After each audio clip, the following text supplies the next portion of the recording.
இது என் நேசருடைய சத்தம், என் நேசருடைய சத்தம். இதோ அவர் மலைகள் மேல் குதித்தும் மேடுகள் மேல் துள்ளியும் வருகிறார். நேசருடைய சத்தம். இது என் நேசருடைய சத்தம். இதோ அவர் மலைகள் மேல் குதித்தும் மேடுகள் மேல் துள்ளியும் வருகிறார் என்று மணவாட்டி தன் தோழிகளிடம் கூறுகிறாள். உன்னத பாட்டு 2.8. தனது மணவாளனின் பிரத்தியமான குரலைக் கேட்டு மனச்சோர்ப்பு அடைந்த மணவாட்டி மகிழ்கிறாள். அவரது மென்மையான குரலைக் கண்டு கொள்கிறாள். மற்ற குரல்களிடமிருந்து மணவாளனின் குரலை வித்தியாசப்படுத்தி நன்கு அறிந்து கொள்கிறாள். கள்ளர்களின் குரல்களுக்கும் தோழிகளின் குரல்களுக்கும் அவளால் அடையாளம் கண்டு கொள்ள முடிகிறது. மணவாட்டியே, உனது மணவாளனின் குரலை கேட்க முடிகிறதா? அவரின் குரல் உன்னை கண்டனம் செய்யாமல் நீடிய பொறுமையுடன் வருந்தி அழைக்கிறது. சில சமயங்களில் உன்னை மெதுவாக கண்டித்து உணர்த்துகிறது. இந்த குரலானது விடாப்பிடியாக உன்னைத் தொடர்ந்து அவரின் அளவிட முடியாத நேசத்தை வெளிப்படுத்துகிறது. இந்த குரல் உன்னை பழிவாங்கும்படி அல்ல, உனக்கு ஜீவனை அளிக்கும்படி வெளிப்படுகிறது. அவர் மலைகள் மேல் குதித்தும் மேடுகள் மேல் துள்ளியும் வருகிறார். பாவங்கள், அக்கிரமங்கள் குன்றுகளாயிருந்தாலும், நம்பிக்கையின்மை, விரக்தி போன்றவைகள் மலைகளாயிருந்தாலும், அவர் மலைகள் மேல் குதித்தும் மேடுகள் மேல் துள்ளியும் வருகிறார். இதோ அவர் துள்ளிக் குதித்து உன்னைக் காணும்படி வருகிறார். அவர் உன்னை கைவிடாமல் மீட்கும்படி வருகிறார். என்னே, அவருடைய புரிந்து கொள்ள முடியாத நேசம். மதிலுக்குப் புறம்பே என் நேசர் வெளிமானுக்கும் மறைக்குட்டிக்கும் ஒப்பாயிருக்கிறார். இதோ அவர் எங்கள் மதிலுக்குப் புறம்பே நின்று பலகணி வழியாய் பார்த்து கிராதியின் வழியாய் தமது மலர்ந்த முகத்தைக் காண்பிக்கிறார் என்று மணவாட்டி தன்னை விட்டு பிரிந்து போன மணவாளனைப் பற்றி பாடுகிறாள். உன்னத பாட்டு 2:9.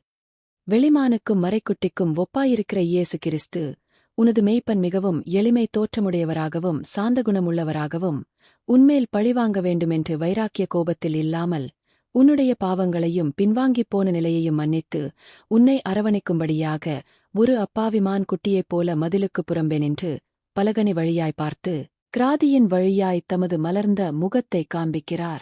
ஒரு தடுப்புச் சுவரின் பின்பு இப்போது நின்று கொண்டிருக்கிறார். உனது பின்மாற்றம், பாவங்கள்தான் இந்த சுவரை உண்டாக்கியது. ஆனால் இந்த மதிலுக்குப் புறம்பே கிராதியின் வழியாய் தமது மலர்ந்த முகத்தைக் காண்பிக்கிறார்.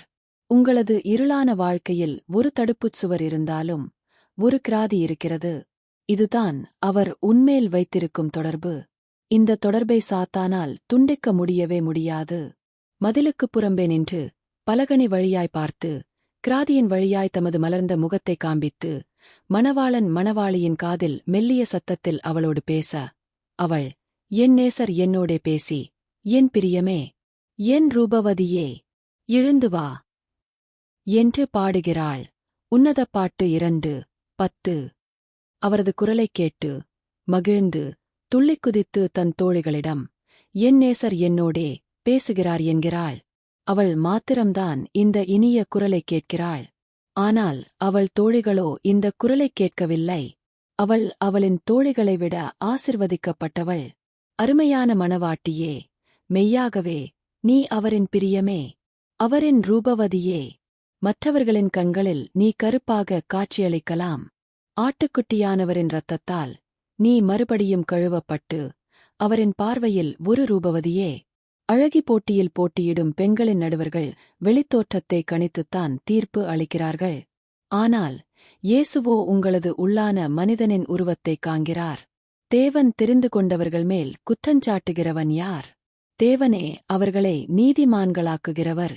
ஆக்கினைக்குள்ளாகத் தீர்க்கிறவன் யார்? கிறிஸ்துவே மரித்தவர், அவரே எழுந்துமிருக்கிறவர், அவரே தேவனுடைய வலது பாரிசத்திலும் இருக்கிறவர், நமக்காக வேண்டுதல் செய்கிறவரும் அவரே. ரோமர் அதிகாரம் 8 33-34. கிறிஸ்துவின் மணவாட்டியே, சாத்தானோ வேறு எந்த மனிதனோ ஆக்கினைக்குள்ளாகத் தீர்க்கவே முடியாது. மணவாட்டிக்காக தேவனுடைய வலது பாரிசத்திலும் இருந்து வேண்டுதல் செய்கிறவர் அவரே. அருமையான மணவாட்டியே, இன்றே நீ உன் கன நித்திரையிலிருந்து எழும்பு. உன்னை சுற்றிக் கட்டியுள்ள கட்டுக்களை அவிழ்த்துவிட்டு எழுந்து உன் மணவாளனிடம் ஓடு. எழுந்திருந்து போங்கள். இது நீங்கள் இளைப்பாறும் இடம் அல்ல, இது தீட்டுப்பட்டது, இது உங்களை நாசப்படுத்தும். அந்த நாசம் மிகவும் கொடியதாயிருக்கும். மீகா 2:10. நீ இந்த உலகின் சத்தங்களிலிருந்தும் உன்னை குற்றப்படுத்தும் குரல்களிருந்தும் உன்னை புரிந்து கொள்ளாத மக்களிடமிருந்தும் விலகி உன் மணவாளன் அருகில் வந்துவிடு. உள்ளபடி வா, அவரிடம் தனித்திரு. வேறு யாருமே இருக்கக்கூடாது. வனாந்தரத்தில் அவரும் நீயும் மாத்திரம்தான்.